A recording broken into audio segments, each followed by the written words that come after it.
Hello, my name is Debbie Boone, and I want to welcome you to my podcast, The Bend, where we explore how successful people navigated the path and emerged in a better place when life threw them an unexpected twist. It's inspired by one of my favorite sayings: the bend in the road is not the end of the road unless you fail to make the curve. These conversations will hopefully help you and inspire you to embrace your personal bend and to flourish. I hope you enjoy it, and if you need help with your own personal navigation and you're in veterinary medicine, please feel free to reach out to me at Debbie Boone 2 Manage Vets Consulting. Enjoy the bend and be inspired by our wonderful guest. Welcome.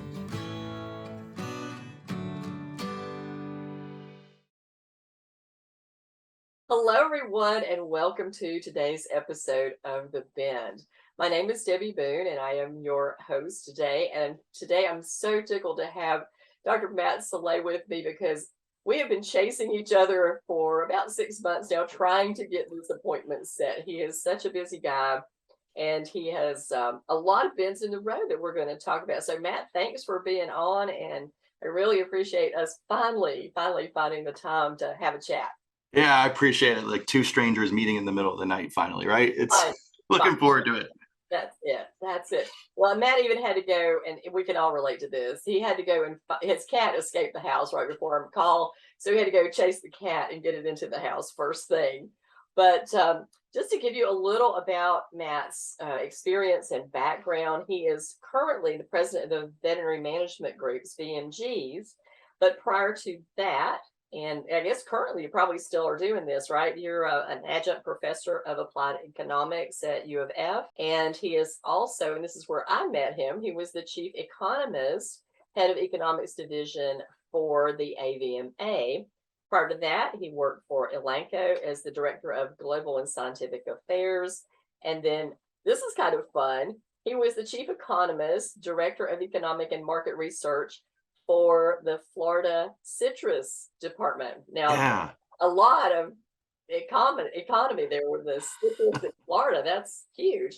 And he is a U of F grad with a Doctor of Philosophy, Food and Resource Economics.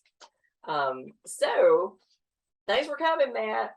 Yeah, super to be here. And yeah, the citrus job, that was fantastic. Lots of 100% Florida orange juice, grapefruit juice abounded. And if you love your citrus, it was a great time. It was a lot of good fun.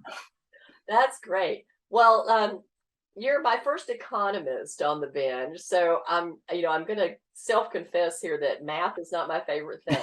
I've done a lot of math in my life because of managing hospitals and being a consultant, but communication is where I tend to drift more so than math. So tell us a little bit how you got started in your profession. Yeah, how to get started as an economist, right?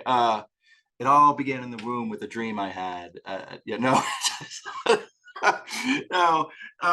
like a lot of things, it happened through a combination of serendipity and maybe a bit of planning, although the planning part might give me a little bit too much credit to even say that. But, I think my journey in economics really began with a college class I took in American economic history. And if you or some of your listeners hear that and then they're vomiting on the inside, it does take a personality. But I've always enjoyed history for history's sake. And then it was history through the lens of economics and using economic principles and economic ideas to explain some of the decisions and outcomes throughout American history, both good and bad. And from there on, I was hooked because it was less about using math, which totally sympathize with that perspective that you shared, and rather focused more on the theory and the behavior of people and how people make decisions to explain the past, a little bit of the present, and also to predict the future. So kind of fell in love with the field at that point, and the rest is history there. That is fascinating. I love history, and I do believe vehemently that history will repeat itself particularly if you don't pay attention to it and what causes the history to happen in the first place. What are all the pieces of the puzzle?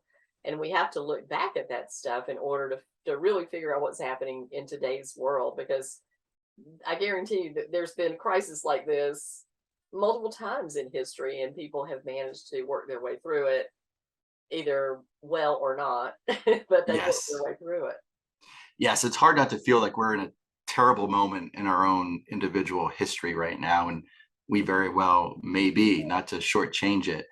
And yet, when you reflect on the last 200 plus years, just in our own country's history, there have been some really terrible, terrible things that we can't even imagine because we weren't there. Right.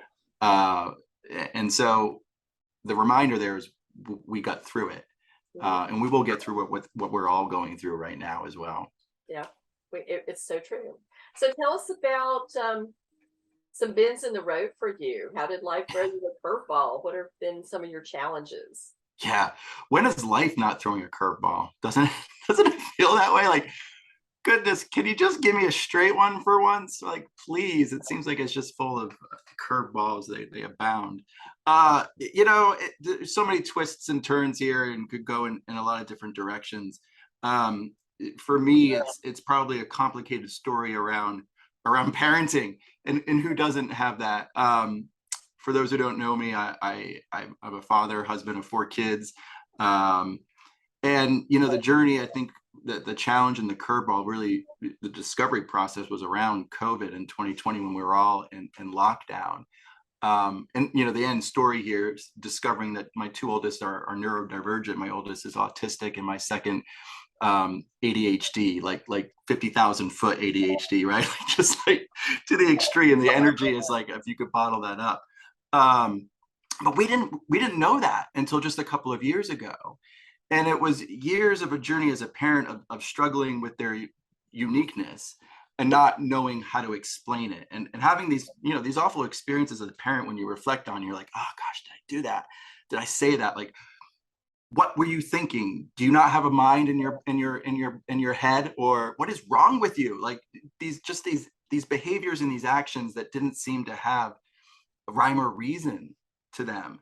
And it wasn't until COVID, when we're all in lockdown and spending close quarters together for a long period of time, that we were really, my wife and I, thinking something's out of balance here. We've been struggling, and yeah, parenting is always going to be hard, but this just seems like it's a little harder than it should be. And it wasn't just our relationships with them, my 2 oldest boys. It was the relationships of the whole family unit that were being disruptive because of the neurodivergence that was unique to them. And so we finally decided to consult with a neuropsychologist and get testing done, pretty close in range between my first and my oldest. And then the diagnosis came out: my oldest autistic, and my second ADHD. And then it's, what do we do now, right?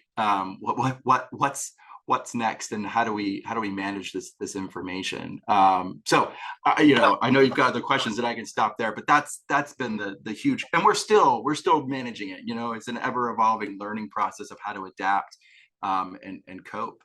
Yeah, I can remember one of my friends said, after she found out her child, who was probably in college, that he was ADHD. And she said, oh, I feel like a horrible mother because I didn't realize that all these Yes. behaviors that he was manifesting, I just thought he was being lazy or had lack of attention or whatever. But now, and then they put him on some medication. It completely changed his academic performance Yes. because he could focus and concentrate for the first time. So, it's good, if you think about it, that you had this opportunity, and your kids are still young, to be able to find out now and then really help them flourish as they go forward, because there's a solution, right? There are tools that you can use. There are things that you now know that you didn't know before. I can remember, and I think about this often, one of my good friends was in elementary school with me, and you're talking about back in the 60s, and this child that was in my class could not stay in his seat. And I'll never forget, my 3rd grade teacher took his pants and thumbtacked him to his chair. Oh, goodness. And I said, oh my Lord, the teachers these days would have just, first of all, they would have had a heart attack, and so would the parents. But, there was nobody knew that stuff. Nobody knew, Yeah. any of that stuff. So you were just forced to sit there and thumbtacked him to his chair so we would quit jumping up and down and getting out of the chair and being disrupted to the class. Yeah. Crazy stuff, right?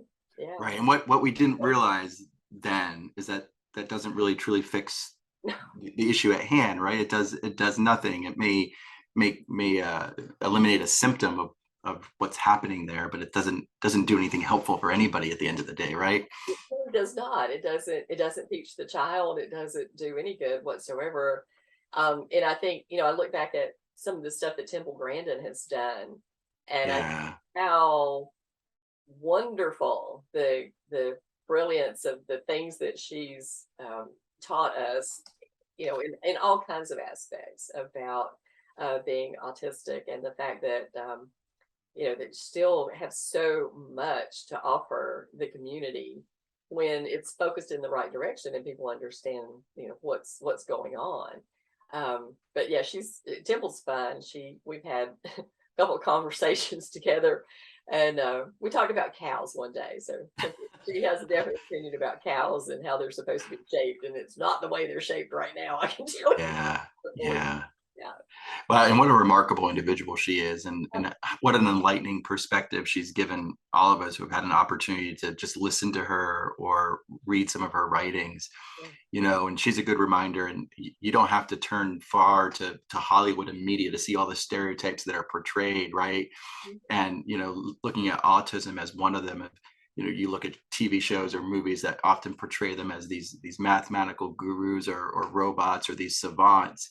And maybe some are, in fact, but it's an extreme stereotype. Like, I know my oldest Simon, he's 11 going on 12. He hates math. He hates it. Doesn't want anything to do with it, right? And he's mastered the skill of average is okay. Like, I don't need to work really hard to excel in this because this doesn't matter to me. So you know what? I'm fine getting a C in math because I don't really care about it, right? But don't you give me a C in physical education because I'm a pro soccer and I'm going to be the next Ronaldo, right? So he's got his priorities. Really, he has his priorities, and that's all right. That's all right. That when he is a pro soccer player, he will need math to count his money and make sure somebody is not stealing from him. That's right. And we do encourage the backup plan in case he doesn't turn out to be the next Ronaldo either, right? Yeah. Sometimes that bend in the road is. I was planning on being A and ended up being B, and there's certainly mine because I was planning on being a veterinarian, and obviously I did not. But I've just been on the periphery for a very long time, which actually worked out very well for me. Now let's talk about learning about your children. I mean, that's obviously, as a parent, it's got to be kind of scary, and thinking about how did you overcome that fear, because it's not fear that I think that your kids are not going to thrive. I think it's fear that it's make the world harder. Yeah, fear is a good word. Anxiety, just not knowing, how can I do this? Like, how can I rise to the occasion and be successful here? Because everyone's human. Selfishly, you're thinking about, like, why did this happen to me? And now I'm going to deal with this. As if parenting's not hard enough, right? I did not sign up for this. And then the guilt too, that I mentioned before, when you reflect and listen to the things that you've said around what is wrong with you, right? And then comes the deeper thought around, okay, my child needs something different from me. How can I be that pillar for him or her when I don't know what to do here? And then, of course, there's the judgment of others who may know what's going on and have no tolerance for it, or have no idea of the challenges or the uniqueness of your child, but experience something that's disruptive and then peg you in a certain way, like you're a terrible parent and your kid's a terrible kid, right? So, and some people just don't have the patience for a conversation around, let me explain to you what's happening here. And so it is, and the challenge of overcoming the fear of any sort, I think for me and my wife, comes down to removing 2 steps: removing uncertainty and taking action. That does so much across so many different things. So we, informing ourselves through books, articles, talking to other parents of neurodivergent children, not just autism or ADHD, but Tourette's and everything else, to understand, how they cope and manage. And then getting help, right? That's the taking action part of like, you're not meant to do this alone. I'm not sure we're meant to do anything truly alone. Everything is a community, a family effort. And I mean family in a broad sense, right? Not just our brothers and sisters, but people we consider family. And so, yeah, working with a therapist to provide that support and be another voice, and trying to fight those things of, we found out when he was 10, okay, and Gideon, he's 8 and he's 10 now. Why didn't we do this sooner? Like we had our thoughts around something's not right here, but we didn't do anything. Why did we wait so long? But like you said, they're still young, and their life is a huge, long journey. And so, with it too, trying to give ourselves a little bit of credit. And the therapist helps too. It's not just the neuropsychologist isn't just to support, Simon and Gideon and their journey. It's to help us in our journey too, around, our thoughts and feelings as we process the challenges and moving forward in a way that brings us all to a place where we want to be in, which is just, a family rooted in love and a mutual support. And puns. Don't forget. Oh yeah. No shortage of those. Yeah. But the thing that you said right there was, there's guilt, but it because you don't know this stuff or you didn't recognize it as soon as you think you should. But it's very similar to me coming into health practices as a consultant, or any specialist coming in to help, maybe a general practitioner with some kind of specialty. You don't know what you don't know.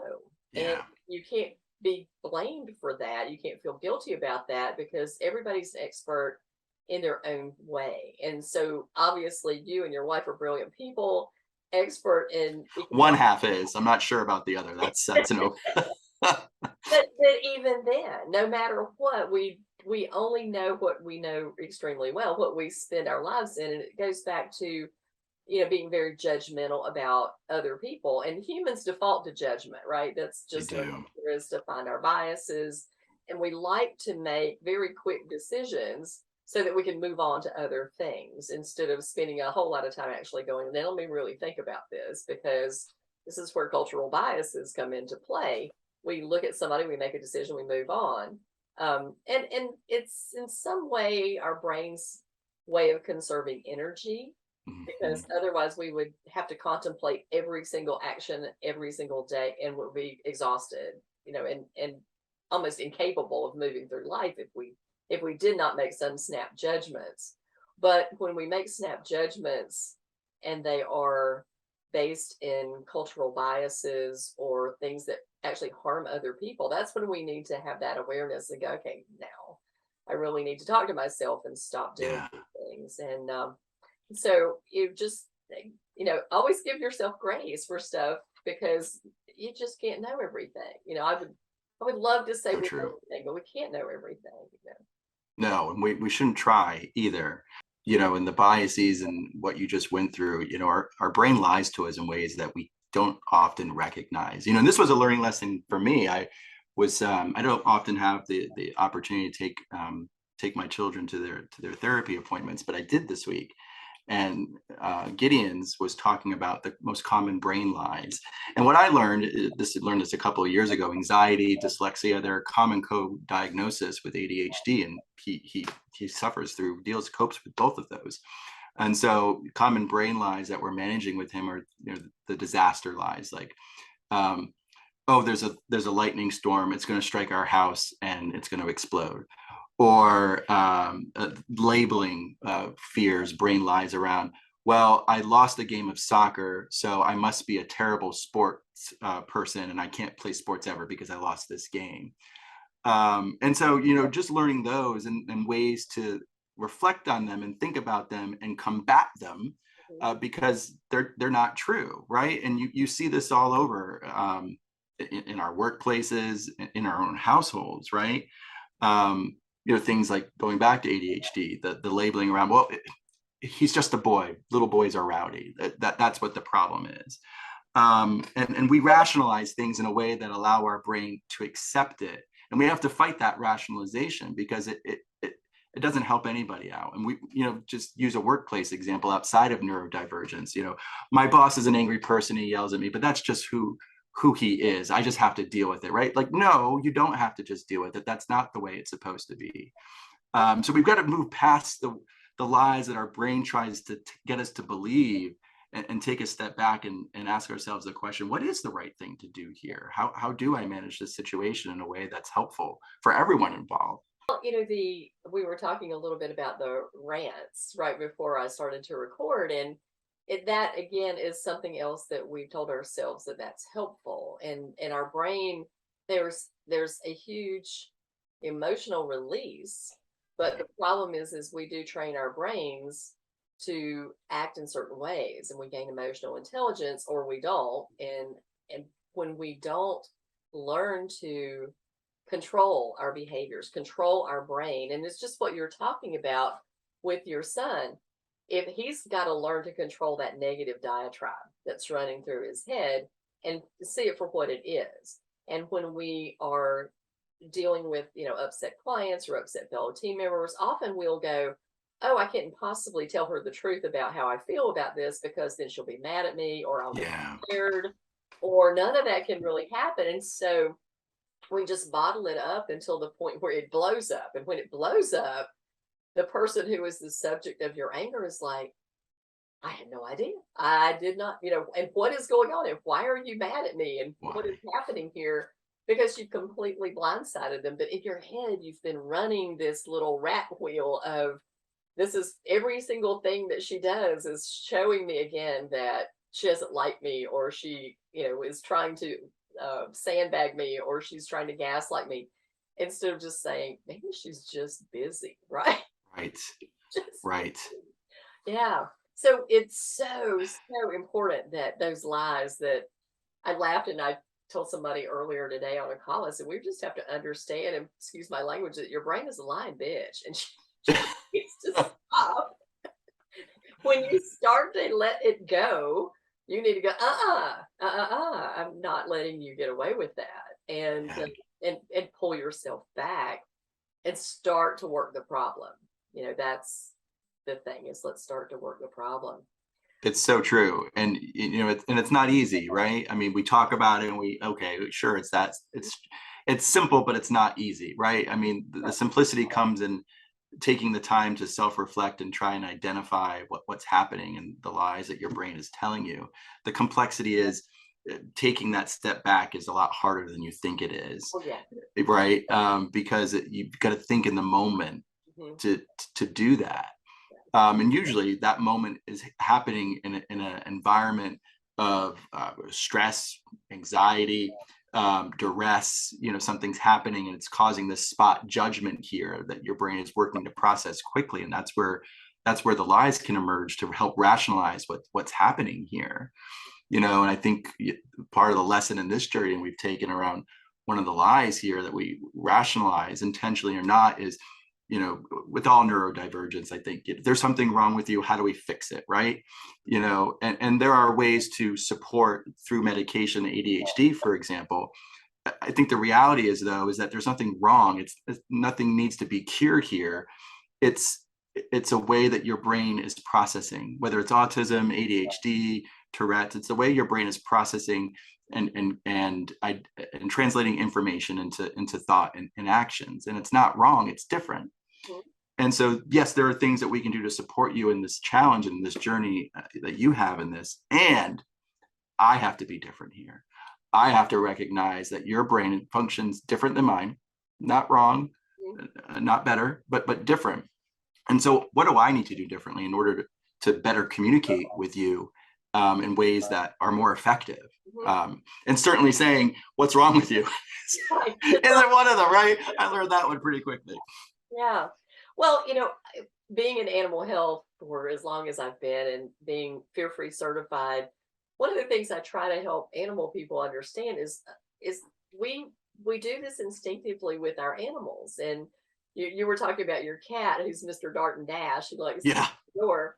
So, but your other animals are not like that. So how do we we prepare for those things? How do we manage the different animals? Because we do that, we don't say there's anything wrong with this animal because it acts this way rather than this way, because it's normal, right?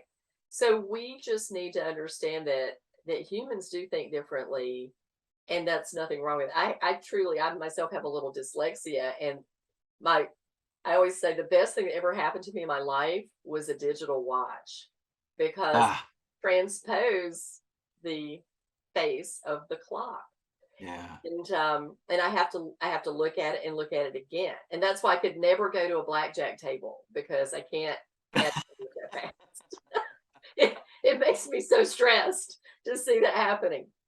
But it is the way that my brain works. But yet I could do, I can calculate a tip in my head in a heartbeat, because I was a waitress for a long time. But it's how we learn and how we do different things. But sometimes I see things very clearly that other people can't see, and are like, this is so obvious to me. Why can't you see it?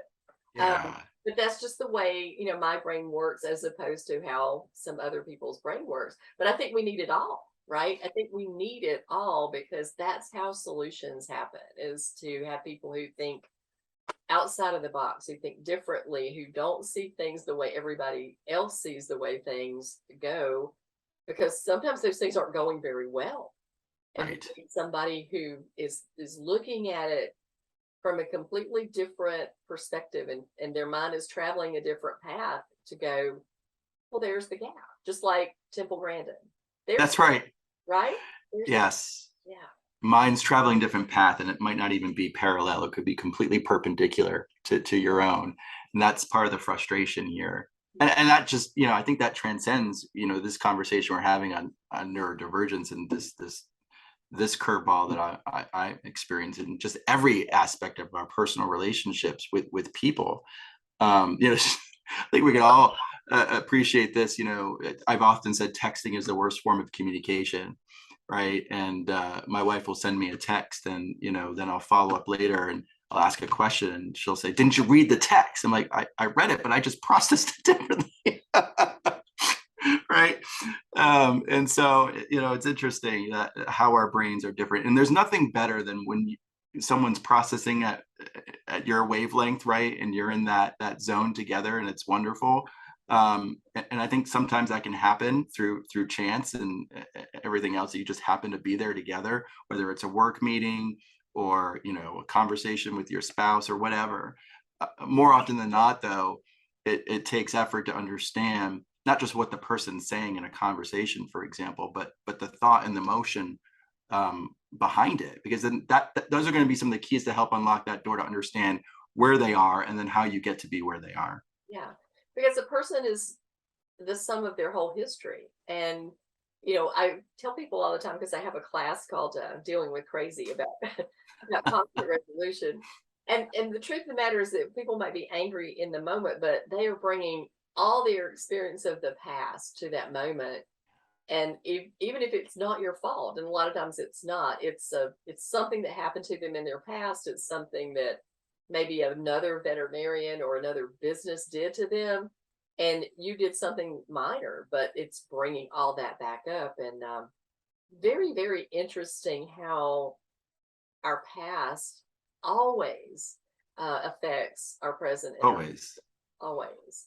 Yeah. There's a fascinating book, and if you keep saying what's wrong with you, there's a fascinating book that's written by Oprah Winfrey called What Happened to You. Mm. And rather than saying what's wrong with you, there's so many times it's what happened to you. And she said, I interviewed so many women who were in abusive relationships, and their children. And she said the women will say, well, I won't leave until the child is old enough to know what's going on.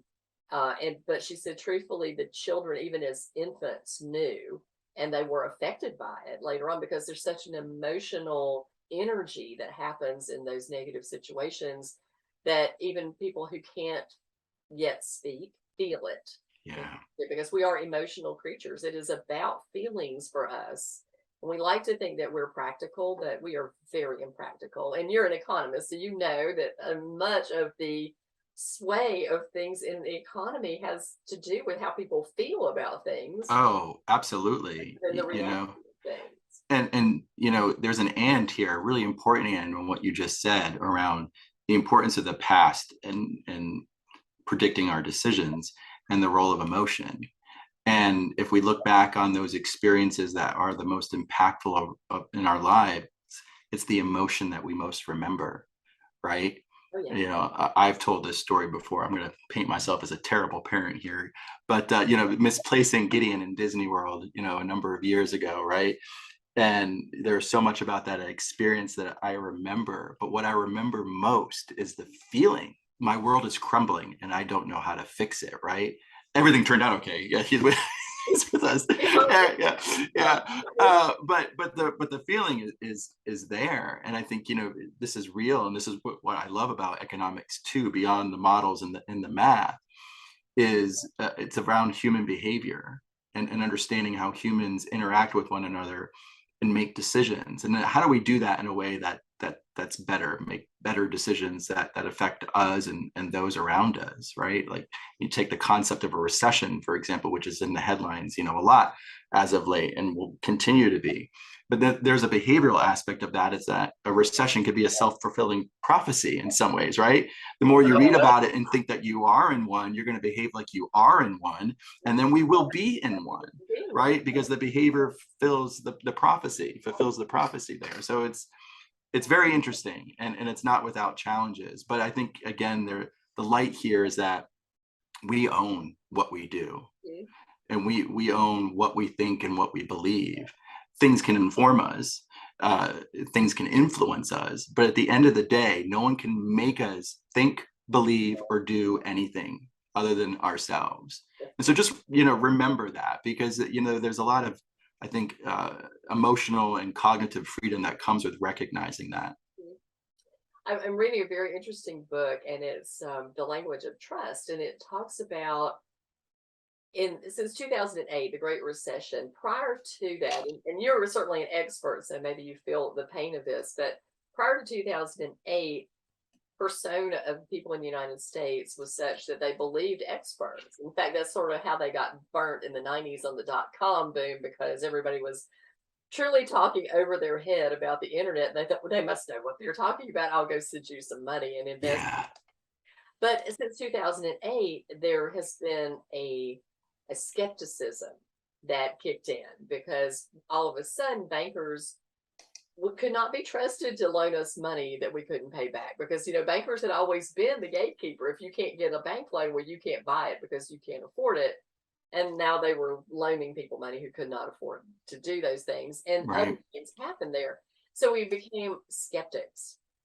So it said, you know, we were optimists, but optimists tend to be gullible. And then there are pessimists who, no matter what scientific proof you show to them, they still won't believe anything. So you really can't waste your breath on that.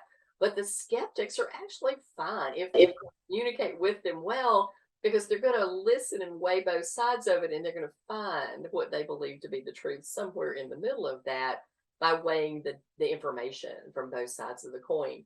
And I think that's so valid in veterinary medicine, because we So valid. you know, top down, you must do this kind of stuff in the past, and then we've got to realize that this is until we start to collaborate with people. And you've mentioned it again, this is a collaborative. Humans are built to work and thrive in community, and when we don't do that, I think this is one of the really big reasons that we're emotionally distressed from being locked down for a couple of years, is we lost our community and the people who kind of keep us on the rails, because your friends will go, dude, that's weird. You need Right. to straighten up, right?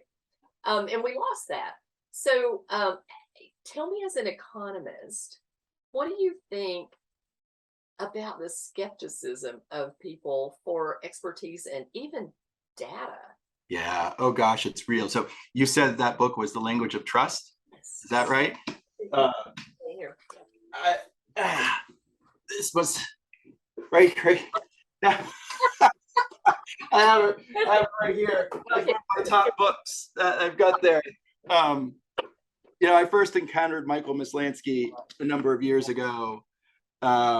It was during my career at Elanco, actually, and understanding how to talk to consumers about food and food choices.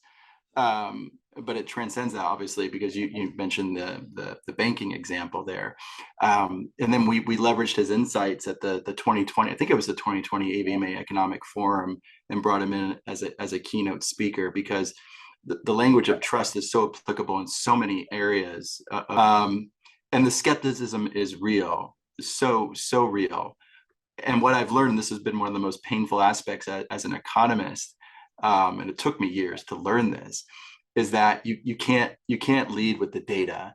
You can't lead with the science. No, if someone is rooted in a position of disbelief or distrust in your position, no matter how much volume of data and facts that you throw at them, it will not change their minds. It will not change his or her position, because that position of distrust, disbelief, it's rooted in emotion.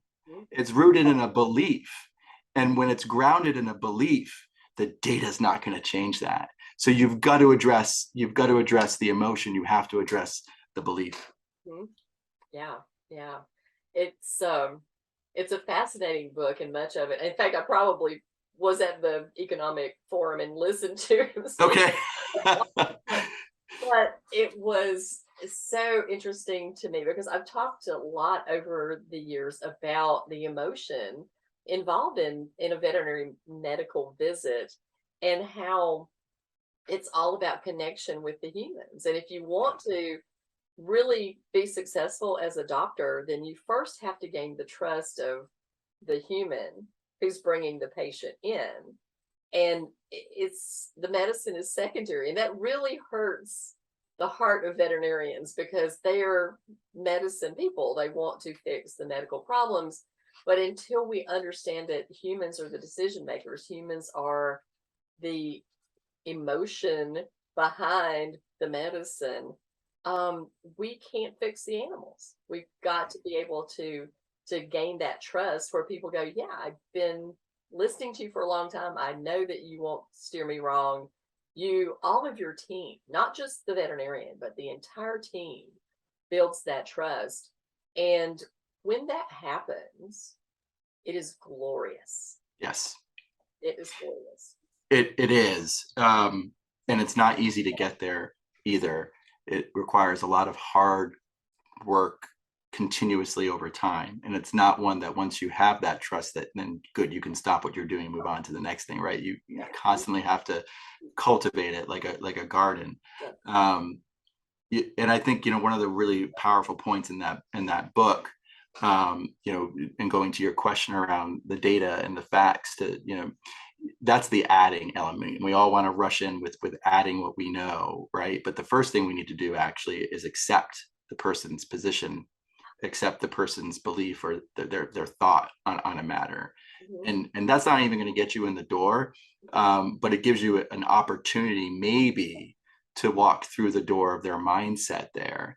And we so often skip that.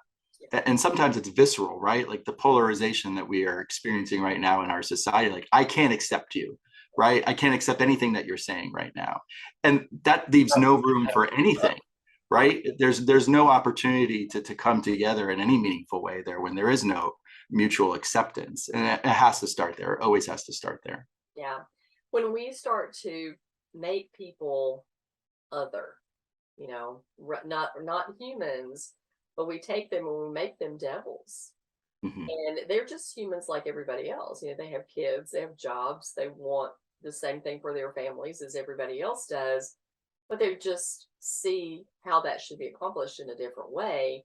And until we start talking to each other, then we will not find a path forward. We just find two divergent paths that are going to lead us both into a hole. Right. Neither of us want to be in that hole. We want to be somewhere working towards better rather than worse. And there's so many forces pushing us apart rather than pulling us together. And that's where we have to step in, I think, as maybe a wise person, and say, I'm going to make my own decisions. I'm going to row my own boat here. I'm not going to be influenced by, whatever sensationalism is in the news for today to try to get my eyes and my attention. Right. I'm going to look at the people that I walk into a store and talk to and say, these are the people. All humans are like this. I kind of go through my life going, 99.9% of people are good, but we only hear about that 0.1%. There's some data for you, right? That's right. That's right. And there are good people behaving badly, Yes. everywhere, right? And we don't fully maybe understand all the reasons why. And it's hard to accept that, right? Open-mindedness is a hard thing. And yet there's a balance here, right? Because as someone said, you don't want to be so open-minded that your brains fall out, right? So what that means is well, here's another quote that I love. Right is right, even when no one is right about it. Wrong is wrong, even if everyone is wrong about it. And so there are certain things that, when it comes to, criminal behavior and lack of morality, I mean, those things are off the table there. But it never ceases to surprise me around how visceral a debate could become on something like a provision of school lunches at schools, right? Surely this isn't something that should be so polarized, right? And so it's knowing where that line is, right? It's not easy. Yeah. The same thing for the student loan forgiveness. And as an economist, I've heard many economists say this will put so much money back into the economy that it actually drives more revenue out there into the world. So we are, I think we're studying that. Like we buffered. Is it you or me? I don't know who it is. You're frozen. Okay. You're coming through just fine. Okay. You're coming back and forth, but let's see. Okay. We can always see. My internet looks good. Yeah. Maybe it was just a little blip in the cable company, but okay. Yeah, we'll just click that out. Yeah. All right. Well, and we could talk economics for a long time. And actually, for somebody who doesn't like math, I really do like economics. I'm fascinated with like the big picture of things. How all the parts of the puzzle come together and what makes things move the way they move. And even seemingly random outside forces that make changes, and we're like, whoa, that's very strange. How that all played out. I think people were shocked, particularly like the war in Ukraine, as how that affected them, because they just didn't understand that all we're a global country. I mean, all this economy is global. So what happens to our fellow countrymen in another country also affects us. We're not isolated. We do not live in a vacuum. We are not, and we haven't been for quite some time. And the globally connected economy and society that we are, it is in some ways, it's not without pain points, right? Because we saw that through, the war with Ukraine, in Ukraine. And the fabric of our food system being tested in ways that is quite frightening in some ways, in many ways, actually. And that's the hard part, to see when wrong is happening in other parts of the world, that affecting you and others around you in a wholly negative way.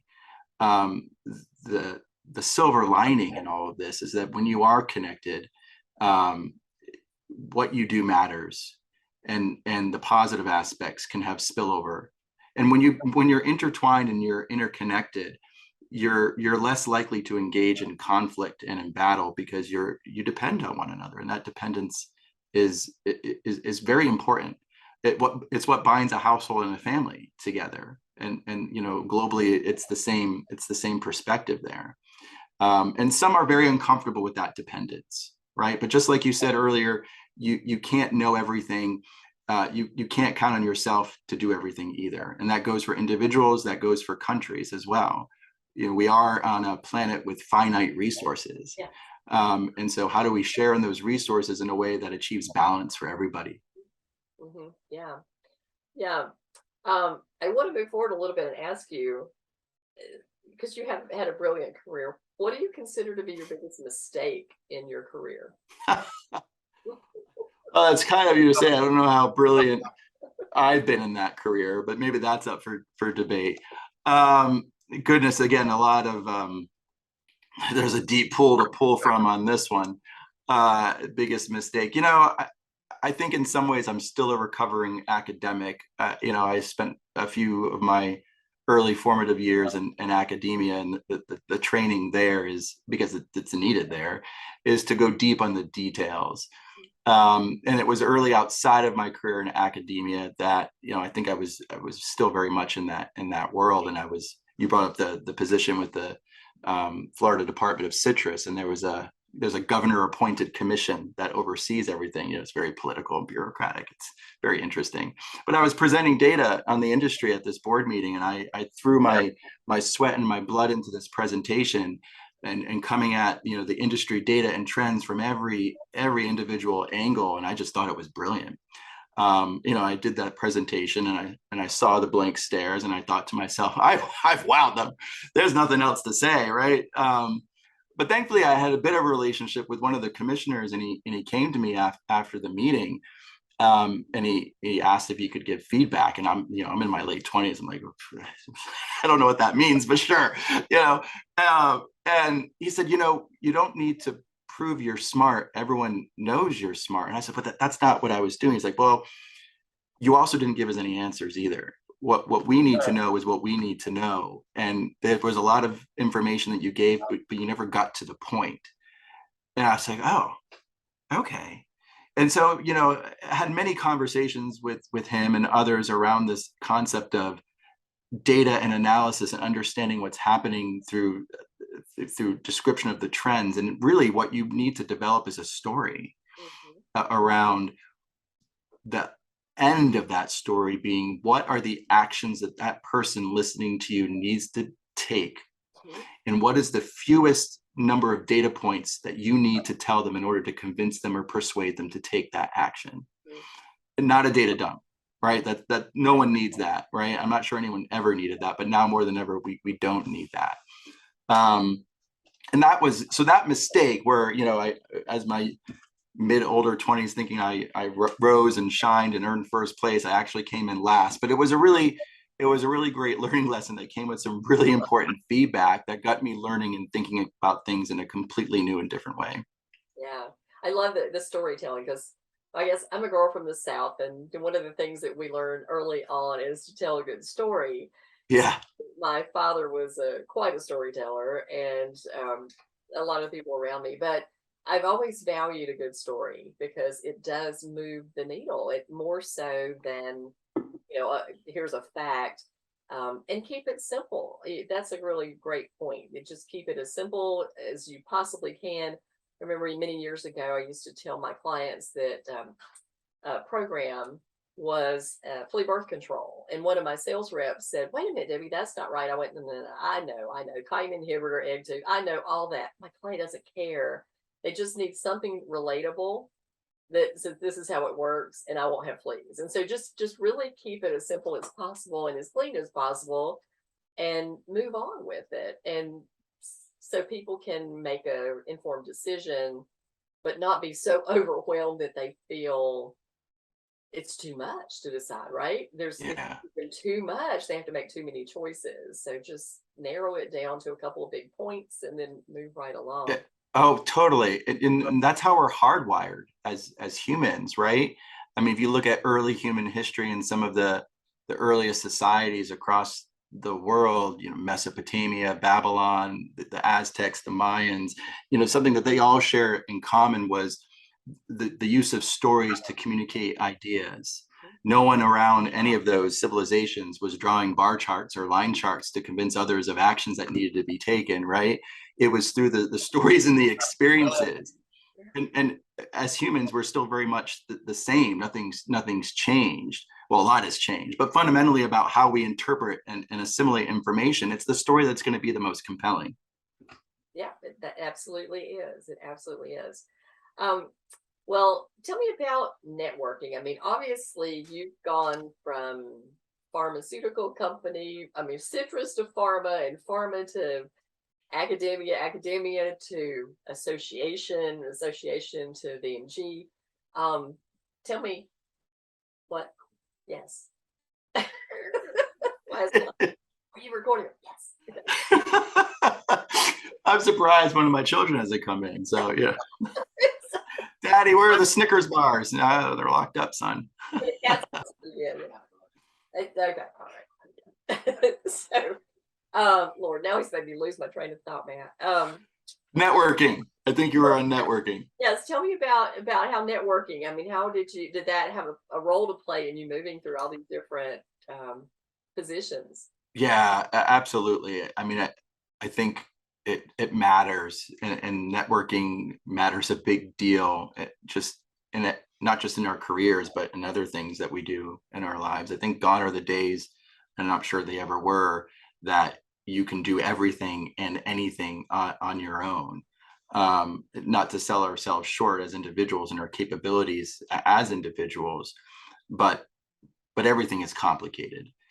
Yes, individual achievement matters, but networking is like leveling up on your accomplishments, and it opens doors that you couldn't open on your own, or maybe even more importantly, I should say, not that you couldn't open up on your own, but never even knew that they existed. Right.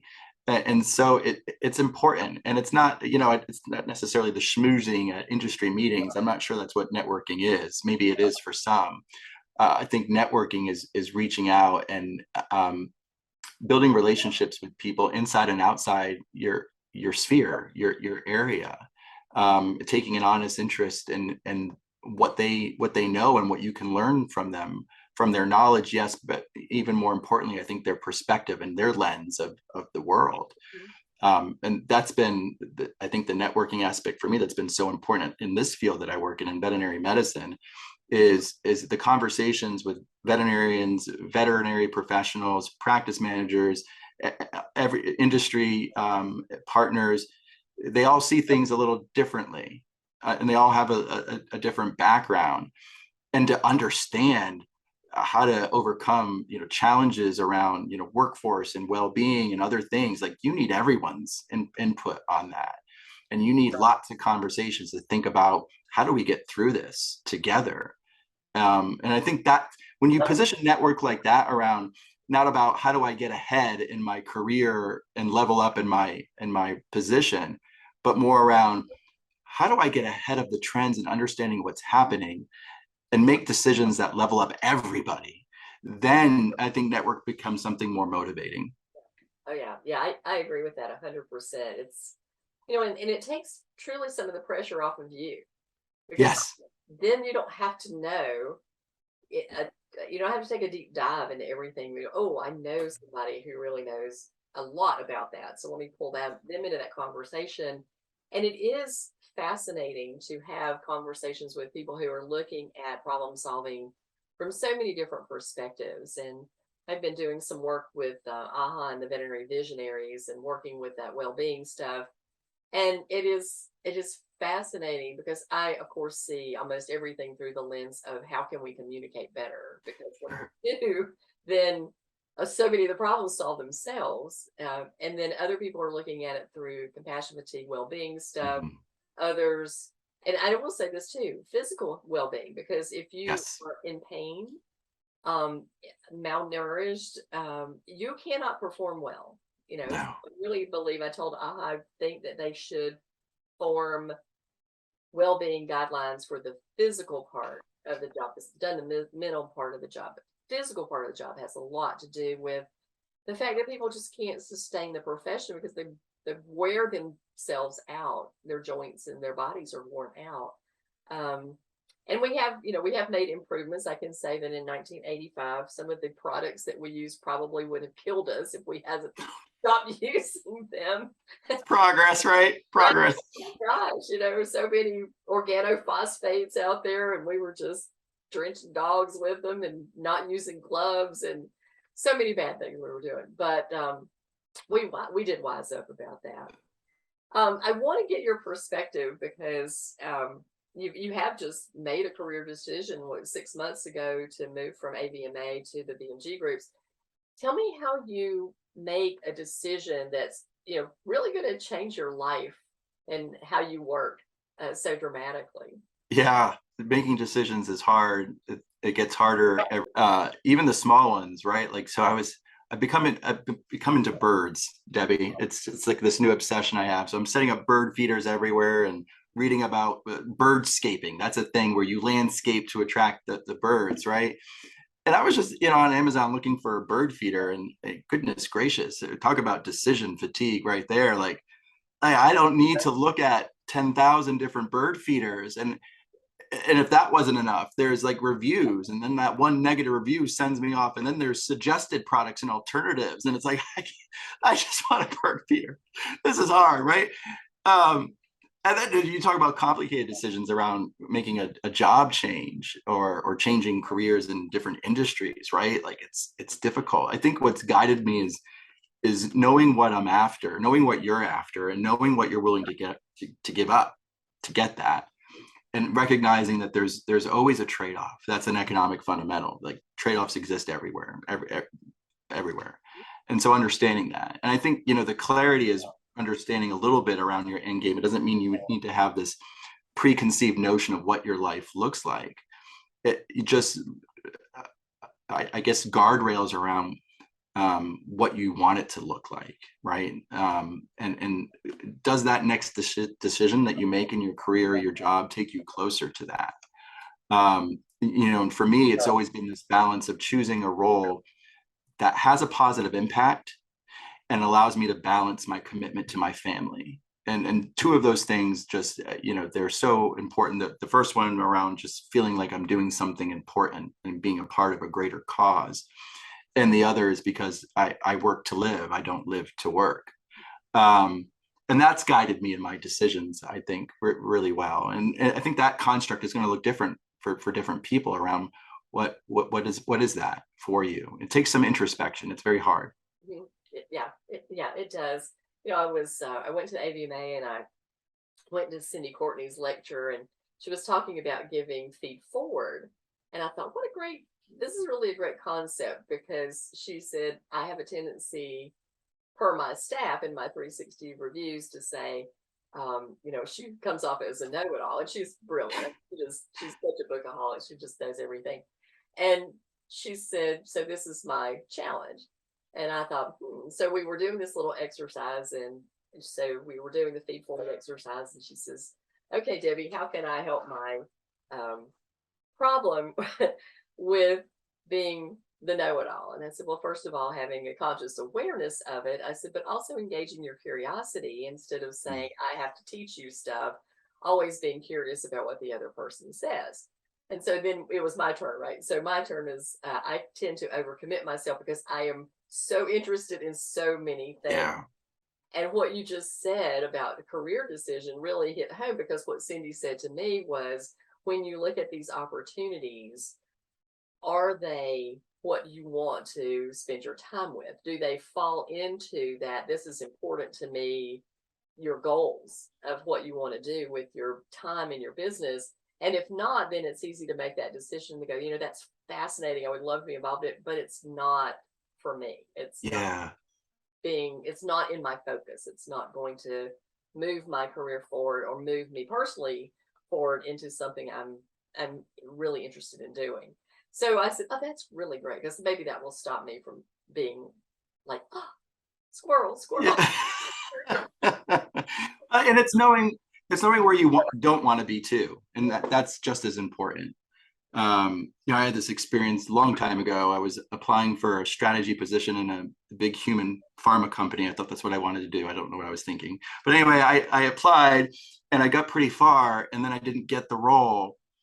And I was so downtrodden, as most people might be, around, I thought this is what I wanted, and I got so far and I didn't get it. And I actually was really insistent on feedback.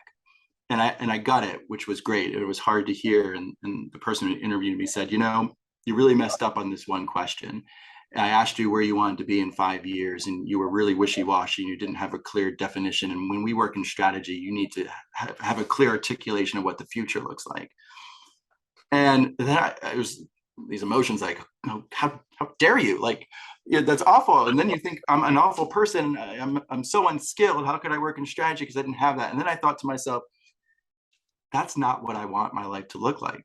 He wanted me to say something like, in 5 years, I'm going to be the CEO of this division or something to that effect, and that's not how I vision my life. I don't clearly there are constructs and boundaries that guide me, but it's not so clearly measured that there's this one and only goal shot right there.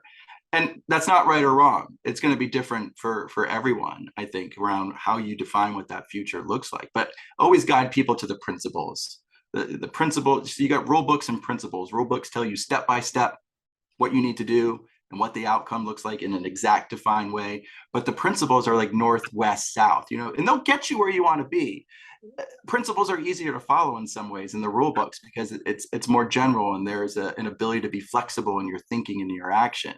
And it comes down to the situation, or what do you need to guide you? Do you need the rule book, or do you need the principles? And for me in my career, I needed the principles. That's what I needed. Mm-hmm. Yeah. Yeah. I'm kind of in the same position as that. It's just, what fascinates me, what enlightens the passion about doing whatever that work is. And are there things that I can do? Yeah, I have a lot of skill sets that I can do, but what really makes me happy, and it actually makes me just want to kind of roll around in that work, that it's just so fascinating to roll around in it. So Matt, tell us, I know one of your secret talents, and that is creating puns, because on LinkedIn there is a pun, and I have been involved in some of the punnery. But are there other secret talents that you have? Something the listeners would be surprised to know about you? Well, a litany of useless facts. Like, I've learned you should always knock on the refrigerator door before opening it, because there might be a salad dressing inside. And I've learned as well that a hippo and a Zippo are not the same thing. A hippo is a little heavier, while a Zippo is a little lighter.